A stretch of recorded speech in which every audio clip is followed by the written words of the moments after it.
ഈ വാർത്ത നിങ്ങൾക്കായി അവതരിപ്പിക്കുന്നത് എലഗൻസ് വിത്ത് പെർഫെക്ഷൻ. ആഭരണങ്ങളുടെയും കോസ്മെറ്റിക്സിന്റെയും വലിയ കളക്ഷൻ. ഗ്രാൻഡ് ലേഡീസ് ഹബ്, 3 പീടിക. ഇനി വിവാഹം ഇന്റിമേറ്റ് മാട്രിമോണിയിലൂടെ ഒറ്റത്തവണ രജിസ്ട്രേഷൻ, വിവാഹം വരെ സർവീസ്. ഇന്നും ഇഷ്ടങ്ങൾക്കൊപ്പം intimate matrimony, beautifying your life. KD Ullas രചിച്ച വാട്ടർ കളർ എന്ന കവിതാ സമാഹാരത്തിന്റെ പ്രകാശനം വലപ്പാട് ഏങ്ങൂർ ക്ഷേത്രം ഹാളിൽ വെച്ച് നടന്നു. കവി ആലങ്ങോട് ലീലാകൃഷ്ണൻ പ്രൊഫസർ TR ഹാരിക്ക് നൽകി പുസ്തക പ്രകാശനം നിർവഹിച്ചു. വെയിലിൽ പൊട്ടിയ നിഴൽ, വെയിലിൽ പൊട്ടിയ നിഴൽ. ജീവിതം അതാണ്. ഏതോ കഠിനമായ വെയിലിൽ പൊട്ടിയൊരു നിഴലായി. ഇരുട്ട് എന്നൊരു കവിത എടുത്തില്ല, അതല്ലേ മരിച്ച അച്ഛൻ്റെ കൂടെ നടക്കുന്നത് അല്ലേ? ഇരുട്ടിലല്ലേ? ഒരുപാട് ഞാൻ ഒറ്റയിരിപ്പിൽ ഈ കവിത വായിച്ചപ്പോൾ എനിക്ക് വലിയ ആഹ്ലാദവും അഭിമാനവും തോന്നി. കൊണ്ടാടപ്പെടാതെ പോകുന്ന ഇങ്ങനെ ആയിരക്കണക്കിന് കവികളിലാണ് മലയാള കവിതയുടെ സൗഭാഗ്യം കുടികൊള്ളുന്നത്. കൊണ്ടാടപ്പെടുന്ന കവികളായ ഞങ്ങളൊക്കെ അതിലെ ഒരു അർത്ഥത്തിൽ വേറെ തലത്തിൽ കൊണ്ടാടപ്പെട്ടവരാണെങ്കിലും കൊണ്ടാടപ്പെട്ട വളരെ പ്രഗത്ഭരായ കവികൾ നമുക്ക് മുമ്പേ കടന്നുപോയി. അവരൊന്നും കാണാത്ത ദർശനങ്ങൾ ഉല്ലാസ് കേടിയെ പോലെയുള്ള കവികൾ എഴുതിക്കൊണ്ടിരിക്കുന്നുണ്ട്. ഇപ്പം കവിക്ക് കവി തന്നെയാണ് വഴി, കവിക്ക് കവി തന്നെയാണ് പാഥേയം. ഒരു കവിയെയും മറ്റൊരാൾക്ക് രക്ഷിക്കാനും പറ്റില്ല. സ്വന്തം നിഴൽ താണ്ടി മുന്നോട്ട് പോകുന്ന ഒരു വലിയ പഥികനാവാൻ കവി വിധിക്കപ്പെട്ടിരിക്കുന്നു. നിന്റെ വെളിച്ചം നീ തന്നെയാണെന്ന് ബുദ്ധൻ പറഞ്ഞതുപോലെ ഞങ്ങൾക്ക് അത്രേ ആശംസിക്കാൻ പറ്റും. ഉല്ലാസിന് മനസ്സമാധാനം ഇല്ലാതിരിക്കട്ടെ എന്നാണ് ഒരു കവിക്ക് കൊടുക്കാവുന്ന ഏറ്റവും വലിയ ആശംസ. എപ്പം മനസ്സമാധാനം ഉണ്ടായോ അന്ന് ഈ പണിയാൾ നിർത്തും. അതുകൊണ്ട് തന്നെക്കുറിച്ചല്ല, ഈ ലോകത്തിൻ്റെ നടത്തിപ്പ് ശരിയല്ലാഞ്ഞിട്ടാണ് ഇപ്പം ഞങ്ങൾക്ക് മനസ്സമാർക്കടല്ലേ. എനിക്കും ഗോപികൃഷ്ണനൊന്നും വലിയ ബുദ്ധിമുട്ടൊന്നും നിത്യജീവിതത്തിലില്ല. പക്ഷെ ലോകത്തിൻ്റെ നടത്തിപ്പ് ശരിയല്ലാഞ്ഞിട്ടാണ് ഇയാൾ ഫാഷിസത്തെക്കുറിച്ചൊരു ഗംഭീര പുസ്തകം എഴുതിയതല്ലേ. എവിടേക്കോ കുട്ടികൾ മരിക്കുന്നു അല്ലേ. ഒരു 3 മാസം മുമ്പ് ഞാൻ മീറ്റിംഗ് പോയി പ്രസംഗിച്ചു. 18,000 കുട്ടികളുടെ പേര് വിളിച്ചു പറഞ്ഞു. നിങ്ങളും അത് കേട്ട് കാണും ചില മീറ്റിങ്ങിലൊക്കെ. 18,000 കുട്ടികളുടെ പേര് വിളിച്ചു പറഞ്ഞത് ഗസയിൽ പലസ്തീനിൽ മരിച്ച 18,000 കുട്ടികളാണ്. അവരുടെ പേര് 18,000 കുട്ടികളുടെ ലിസ്റ്റുണ്ട്. 18,000 പേരല്ല മരിച്ചത്, ഇപ്പോഴും മരിച്ചുകൊണ്ടിരിക്കുന്നു. ഇറാനിൽ മരിക്കുന്നു, റഷ്യയിൽ മരിക്കുന്നു, ഉക്രൈനിൽ മരിക്കുന്നു, ഇസ്രായേലിലും മരിക്കുന്നു. ഈ കുഞ്ഞുങ്ങളെ കൊല്ലാൻ നിങ്ങൾക്ക് എന്താണ് അവകാശം? ഈ കുഞ്ഞുങ്ങളുടെ കുറ്റം കൊണ്ടല്ലല്ലോ അവരെ കൊല്ലുന്നത്. ഇതൊരു ചോദ്യമല്ല. ഇത് ചോദിക്കാൻ കവികളല്ലാതെ ആരാ ഉള്ളത്? കാട്ടാളനായിരുന്ന ആളാണ് വാത്മീകി അല്ലേ? പണ്ട് കാട്ടാളനായിരുന്നു. കാട്ടാളനായിരുന്ന കാലത്ത് അയാൾ പക്ഷികളെ കൊന്നിട്ടുള്ള ആളാണ്. നിങ്ങൾ വളരെ പ്രധാനപ്പെട്ട ഒരു സമസ്യയാണ്. കാട്ടാളനായിരുന്ന കാലത്ത് അയാളും പക്ഷികളെ വേട്ടയാടിയ ആളാണ്. കവിയായപ്പോൾ മറ്റൊരു കാട്ടാളൻ പക്ഷിയെ അമ്പെയ്ത് വീഴ്ത്തിയപ്പോൾ അത് സഹിക്കാൻ പറ്റുന്നില്ല. ഇതാണ് പ്രശ്നം.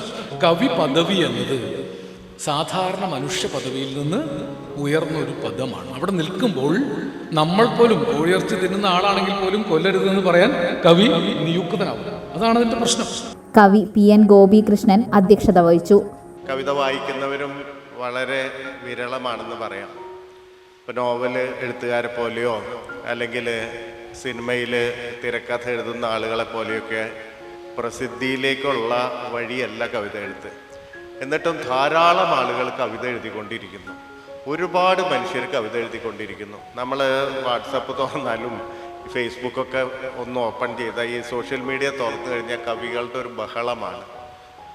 എന്താണ് അതിനുള്ള കാരണം? അതിൻ്റെ ഈ എഴുതപ്പെടുന്ന കവിതകളുടെ നല്ലത് ചീത്ത എന്നുള്ള അർത്ഥത്തിലല്ല ഞാൻ പറയുന്നത്. എന്തുകൊണ്ടാണ് ആളുകൾ ഇങ്ങനെ ഒരു തരത്തിൽ കവിതയിലേക്ക് ആകർഷിക്കപ്പെടുന്നത്? എന്തുകൊണ്ടാണ് എനിക്ക് ചിലത് പറയാനുണ്ടെന്ന് ഇങ്ങനെ തോന്നുന്നത്, ഭാഷയിലേക്ക് ഇങ്ങനെ ആവാഹിക്കപ്പെടുന്നത്? ആ ഒരു കാര്യം എന്നെ നിരന്തരമായി അത്ഭുതപ്പെടുത്തിയിട്ടുണ്ട്. ഒരു കവി എന്നുള്ള നിലയ്ക്ക് എനിക്കറിയാം, കവിത എഴുത്തെന്ന് പറയുന്നത് വളരെ എളുപ്പമുള്ളൊരു കാര്യമല്ല, അങ്ങേയറ്റം പ്രയാസപ്പെട്ട ഒരു കാര്യമാണ്. ഈ വാക്കുകളായിട്ട് കെട്ടിമറിയുക എന്ന് പറയുന്നത് അത് അനുഭവിച്ച ആളുകൾക്കേ അറിയുള്ളൂ, അല്ലെങ്കിൽ ഒരു കവിതയെങ്കിലും എഴുതി നോക്കിയ ആളുകൾക്ക് അറിയാം. ഇത് ഒട്ടും എളുപ്പമുള്ള ഒരു പണിയല്ല. നമ്മുടെ മനസ്സിലുള്ള ഒരു കാര്യം, നമ്മൾ മനസ്സിൽ കണ്ട കാര്യത്തിനെ വാക്കുകളിലേക്ക് ആവാഹിക്കുക എന്ന് പറയുന്നത് വലിയ പ്രയാസപ്പെട്ട ഒരു പണിയാണ്. അത് എത്ര ഒരു എഴുത്തുകാരനെ അല്ലെങ്കിൽ എഴുത്തുകാരിയെ സംബന്ധിച്ചിടത്തോളം എത്ര ചെയ്താലും അത് ശരിയായില്ല എന്നിങ്ങനെ തോന്നിക്കൊണ്ടിരിക്കും.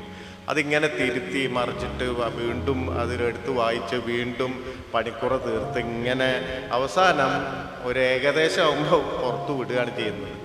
ഒരു കവിക്കും ഒരു കവിതയും ഒരു 100% സംതൃപ്തി തന്നിട്ടുണ്ടെന്ന് ഞാൻ വിശ്വസിക്കുന്നില്ല. മഹാകവികൾക്ക് പോലും അങ്ങനെയാണ്. എഴുത്തുകാരൻ സുധാംശു ഗ്രന്ഥപരിചയം നടത്തി. ഡോക്ടർ രേഖാമേനൻ, എം സ്വർണലത, ഇമാ ബാബു, സുരേഷ് വടക്കൻ, KD ഉല്ലാസ് തുടങ്ങിയവർ സംസാരിച്ചു. ഷാജി കാക്കശ്ശേരി പണിതൊരുക്കിയ ദാരുശില്പം നൽകി നമ്മുടെ വിദ്യാലയം സ്കൂൾ ഗ്രൂപ്പ് ഉല്ലാസിനെ അനുമോദിച്ചു.